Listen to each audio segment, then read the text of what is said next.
तो सबसे पहले आज हम वैद्य जी से पूछेंगे कि हमारी वृद्ध माँओं के और अन्य भी एक उम्र के बाद घुटनों में दर्द हो जाता है। तो घुटनों का दर्द यदि हो जाता है तो पहला तो हम ये जानना चाहेंगे कि सबको ही लगभग बुढ़ापे में 85-90% घटनाएं हैं कि घुटनों का दर्द, आज की स्थितियां। तो पहले तो हम ये जानना चाहेंगे कि घुटनों का दर्द होता क्यों है, और यदि हो जाए तो क्या ऑपरेशन कराना ही ऑप्शन है या आयुर्वेद कुछ औषधियों के द्वारा उसे ठीक कर सकता है। सबसे पहले तो सभी लोगों को मेरी तरफ से राधे राधे। भगवान श्री कृष्णा जी की कृपा सब पे बनी रहे। और मैं आज आप लोगों के सामने हूँ और महाराज जी ने सवाल बड़ा अच्छा पूछा है, आप सबके लिए है, पूरे देश के लिए है, जनता के लिए है। क्योंकि जो लोग घुटनों के दर्द से परेशान हैं, जिनके घुटने ख़राब हो गए हैं या घुटनों में दर्द रहता है, किसी के बुज़ुर्ग के रहता है, किसी के जवां उम्र में भी रहता है, तो ऐसे लोगों को जब हम लोग मिलते हैं, हम लोग कुछ दवा की बात करते हैं, तो बहुत सारे लोगों के दिमाग में ये डाल दिया जाता है कि आपका ऑपरेशन होगा। और ये बात डालने वाला कोई डॉक्टर नहीं होता, उसका पड़ोसी होता है, खुद घर के लोग होते हैं। तो जरा सा घुटने में दर्द हुआ नहीं कि सामने वाला सीधे ही बोल देता है तेरा ग्रीस खत्म हो गया। तो मतलब वो जो ग्रीस खत्म होने वाला वर्ड है, वो वर्ड उसके दिमाग में आ जाता है कि मेरा सचमुच कुछ खराब हो गया। तो वो इंसान जो है वो डिप्रेशन में जाने लगता है। ऐसे करके वो जब डॉक्टर के पास जाता है, हॉस्पिटल में जाता है, तो महाराज जी उसको वहाँ भी बोल दिया जाता है कि ऑपरेशन करवा लो, अब ग्रीस खत्म हो गया। तो उसको लगता है कुछ सचमुच मेरा ख़त्म हो गया। तो मतलब बेचारा और डर जाता है कि उसके ऊपर पब्लिक की स्टैंप थी, फिर डॉक्टर ने भी लगा दी। तो घर पे आके जब वो मशवरा करता है, बड़ी सुनने वाली बात है, आम लोगों की ये बात है, घर घर की रोज़ की बात है जो हो रहा है, कि वो घर पे आकर के जब अपने बच्चों से बात करता है तो उसको एक मुसीबत खड़ी हो जाती है कि मेरे बच्चे की इतनी कमाई भी नहीं है, बेचारा कहाँ से ऑपरेशन का खर्चा करेगा। उसको टेंशन उसकी भी आ जाती है, फिर बच्चों को आ जाती है। बच्चे कहते हैं कोई बात नहीं पापा, करवा लो, आपने सारी उम्र किया है। जबकि वहाँ ऑपरेशन की ज़रूरत नहीं होती। ऑपरेशन की ज़रूरत मुश्किल से 10-12% लोग हैं जिनको होती है महाराज जी, कि जो लोग मतलब उठ नहीं सकते। मान लो बेड से उठा के कोई और उनको बाथरूम करवा रहा है या कोई और उनके कपड़े चेंज कर रहा है, घुटना चल ही नहीं रहा, तो उसको तो हम भी कह देते हैं कि भाई 4 दिन जीना है, तू अच्छे से जी ले, ऑपरेशन करवा ले।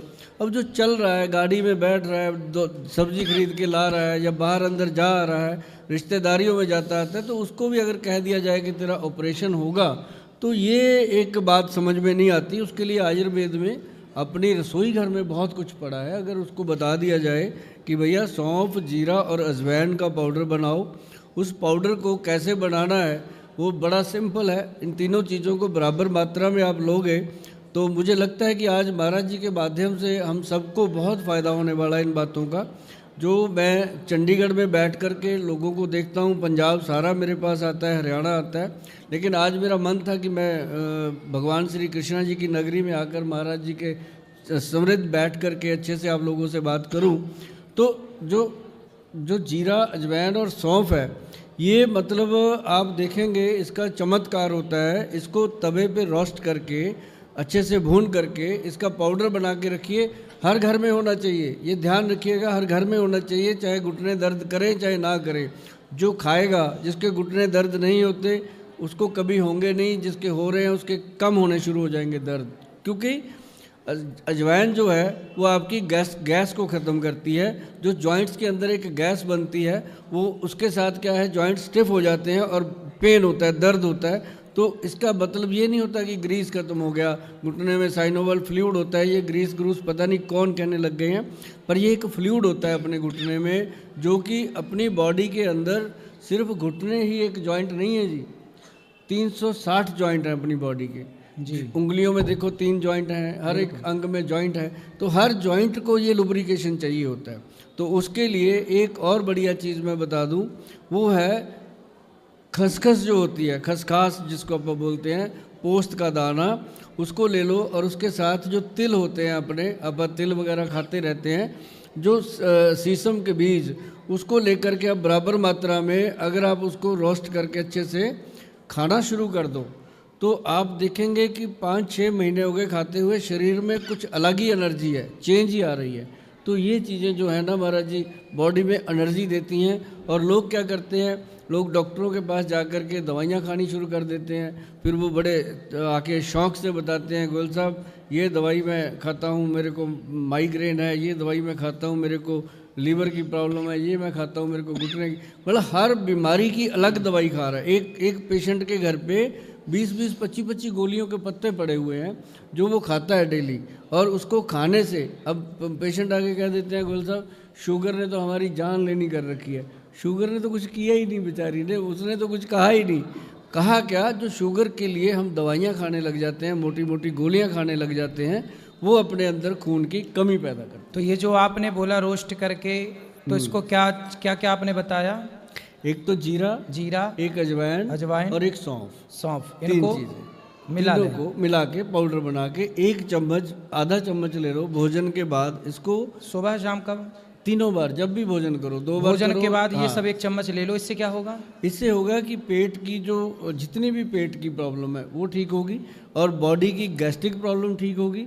और इसका जो कॉम्बिनेशन होता है ना जी, वो पेन किलर का काम करता है। जैसे हम पेन किलर खाते हैं जी, उसका काम करता है, अगर इसके साथ मतलब इसको लिया जाए पानी के साथ। सौंफ, अजवाइन और जीरा, हाँ, ये तीनों को भूंज करके पाउडर बना के भोजन के बाद 1 चम्मच ले लें। किस उम्र के बच्चे, किस उम्र के लोग ले सकते हैं? ये 1 दिन से लेके 100 साल के बुजुर्ग तक सभी ले सकते हैं। बट ये होता है कि बच्चों को थोड़ी मात्रा कम देनी होती है। जो कहते हैं बच्चा रात को रोता है, दिन में रोता है, सोता नहीं है, उसके पेट में प्रॉब्लम है, उसको भी फ़ायदा करता है ये। और दूसरा एक भारत जी और बात मेरे को ध्यान में आई है कि अपने रसोई घर में अक्सर सभी के घरों में हल्दी होती है। बिल्कुल। जो हल्दी है वो उसके अंदर करक्यूमिन की मात्रा होती है, जो मतलब कि वायरस से लड़ने की शक्ति रखती है। वायरस चाहे वो कोई भी हो, किसी प्रकार का भी हो, उसके अंदर एक आती है काली हल्दी।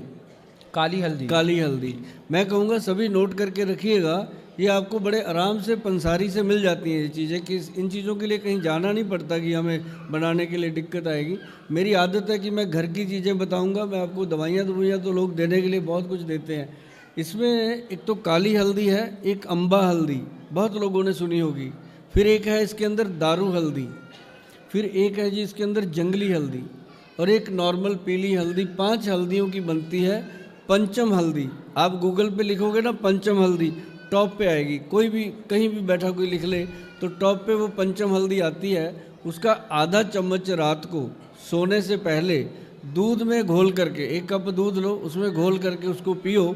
अगर शुगर है तो मीठा मत डालिएगा, अगर शुगर नहीं है तो आप अपनी मर्जी से उसमें मीठा मिला सकते हैं। तो उसको पीने से क्या होता है कि जितना भी बॉडी में पेन होता है वो सारे का सारा पेन वो अपने सोख लेती है, और हाथ से हाथ 10-12 दिन में दर्द में बहुत सारी कमी आ जाती है। और बहुत सारे लोगों को मैंने बताया कि 5-6 महीने खाओ इसको, वही डॉक्टर कह देता है तेरा ऑपरेशन नहीं होगा, जिसने कहा था पहले कि ऑपरेशन होना है। अच्छा, ये बताएं गोयल जी कि आजकल ना बहुत सारे लोग ये कहते हैं, कुछ लोग कहते हैं दूध गाय का पीना चाहिए, तो कुछ लोग कहते हैं दूध नहीं पीना चाहिए। तो आयुर्वेद में दूध का स्थान कहाँ है और कितना है? दूध का सबसे पहले दूध का स्थान है। अगर कोई बीमारी है तो भी, नहीं है तब भी। अब जैसे हम बताते हैं, बहुत सारे लोग हैं कहते हैं जी आप गोयल साहब बता देते हो हल्दी दूध में डाल के लेनी चाहिए, हमें तो कोलेस्ट्रॉल बढ़ता है। मैंने कहा भाई हमने हल्दी वो नहीं कही जो आप रसोई में रखी हुई है, मैंने पंचम हल्दी बोली है। जो अम्बा हल्दी है और दारू हल्दी है, ये यूरिक एसिड को, कोलेस्ट्रॉल को और जोड़ों के दर्द को कम्प्लीटली कवर कर लेती है। इसको अगर दूध में मिला के लेते रहो तो ये एक अपने आप में बहुत बड़ी औषधि का काम करती है जी। तो सिंपल दूध जो गाय का लगा के जो पीते हैं वो पीना कैसे पिए? पीना सही है कि गलत है? बिल्कुल सही है, वो सही पीना चाहिए। और जैसे कि एक कहते हैं कि दूध जो है वो तुरंत फ़ायदा करता है, घी जो है वो देर से फ़ायदा करता है। दूध के फ़ायदे तुरंत मिलते हैं। ये एक भ्रांति हो गई है कि दूध नहीं पीना चाहिए, वो हम कहीं कहीं कह देते हैं हम भी, जहाँ हमें पता है कि मिलावट का दूध है। हम चंडीगढ़ में रहते हैं, सारा पैकेट का दूध आता है। यदि स्वयं गाय रखे कोई और शुद्ध देशी गाय हो, हाँ, तो उसका दूध तो अमृत है। अमृत है जी, बहुत बीमारियों में फ़ायदा करता है, बहुत सारी बीमारियों में फ़ायदा करता है। जो बाजार का दूध होता है पैकेट वाला, पता नहीं कितना पुराना है, वो दूध के लिए कुछ लोग मना करते होंगे, लेकिन जो शुद्ध देशी गाय आप घर में रखते हैं, हम सब रखते हैं, गाय का दूध सदा से अमृत था, अमृत है और अमृत ही रहेगा।